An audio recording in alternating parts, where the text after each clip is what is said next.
BNP যতদিন ক্ষমতায় থাকবে বাংলাদেশের সনাতন ধর্মাবলম্বীরা ততদিন নিরাপদে থাকবে মন্তব্য করেছেন ঢাকা দক্ষিণ সিটি কর্পোরেশনের প্রশাসক মুক্তিযোদ্ধা আব্দুস সালাম।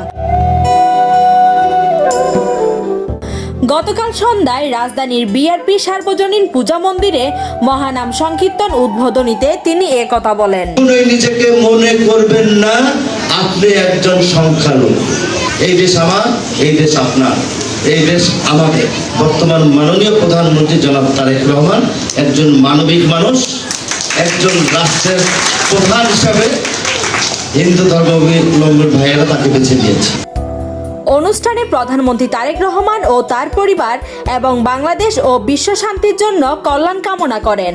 অনুষ্ঠানে আব্দুস সালাম বলেন, প্রধানমন্ত্রী তারেক রহমানের যোগ্য নেতৃত্বের ফলে রাজধানীবাসী নিরাপদে আছেন।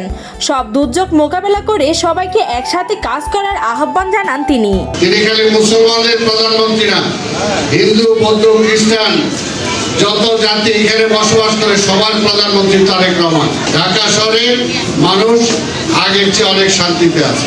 আমাদের নেতা মাননীয় প্রধানমন্ত্রী তারেক রহমান যতদিন আছেন ততদিন ইনশাআল্লাহ এই ব্যাপারে কোনো ব্যর্থ অনুষ্ঠানে ঢাকা উত্তর সিটি কর্পোরেশনের প্রশাসক শফিকুল ইসলাম খান বলেন, তারেক রহমানের মানবিক গুণাবলীতে আকৃষ্ট হয়ে নির্বাচনে সনাতন ধর্মাবলম্বীরা ধানের শীষে ভোট দিয়েছেন। আরও বলেন, বাংলাদেশে সংখ্যালঘু বলতে কোনো শব্দ থাকবে না, এ দেশ সবার। পরে প্রদীপ প্রজ্বলনের মাধ্যমে এই অনুষ্ঠানের উদ্বোধন করা হয়।